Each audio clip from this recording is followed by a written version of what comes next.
There's one habit that I've got up here on my habit tracker that stands out from all the others.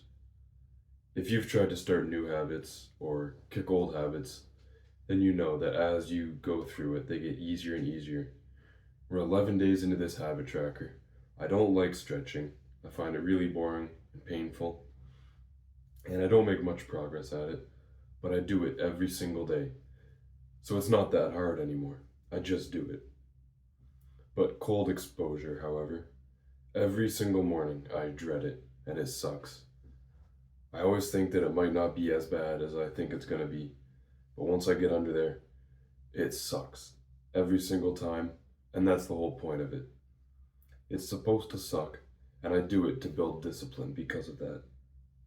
I believe cold exposure to be the most effective way to grow your mid-cingulate cortex. It's a part of your brain that's essentially responsible for discipline. And as you become more disciplined, it grows and it becomes more effective.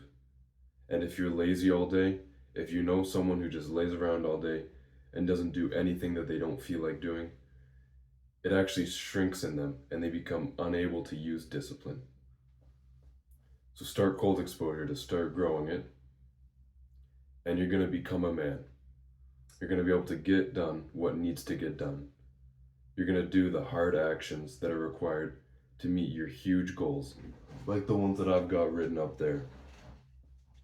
They're big goals, and it's going to take a lot of hard work to get to them, and I can't do it without discipline. So I'm leveling up my discipline every single day, and cold exposure is the best way that I'm doing that.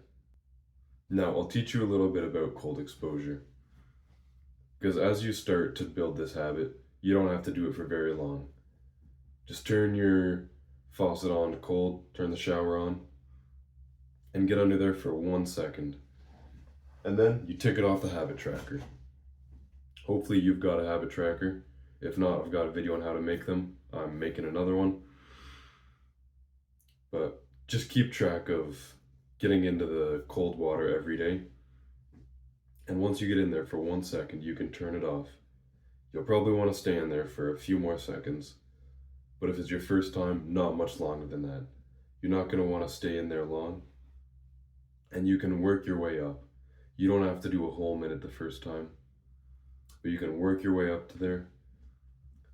For metabolic benefits, working up to 11 minutes a week is optimal. So try to get up to there, but that can take months if it needs to. And especially right now in the winter, it's going to be a whole lot worse with all the cold pipes in the ground. So just start doing it every day. It's going to get a little bit easier every time. But the thing is, it's always going to suck because that's why you're doing it. You're doing it because it sucks. So don't expect it to get easy. This should be one of the hardest parts of your day, and that makes the rest of your day easier. If you want to learn more about cold exposure, I've got a whole nother video about it, about all the benefits and how it changes your life. Just look up Matt Bell cold exposure. And if you like the idea of building more discipline, becoming more of a man, so that you can get done what you want to get done in life, then you gotta quit instant gratification and get on delayed gratification. Cold exposure is a great example of delayed gratification. It sucks, you don't want to do it, but you get gratification later. Once you get out, if you've been in long enough, you feel amazing, you get endorphins and whatever else in your brain, and you get this discipline benefit. So that's a reward later in time. You got to do more stuff like that, like going to the gym, eating healthy, and quit the instant gratifications. You know, eating junk food, scrolling social media, doing drugs, all of that stuff. It feels good instantly. It feels good right now. That's why you do it. And in the future, there's detriment. It's going to make your life worse over the long term. So, you're going to build discipline by doing both of these, and your life is just 10 times better in the future. So start doing this. If you want to learn more about that topic, I've got a couple videos on that. Just look them up or check my channel page. And thanks for watching.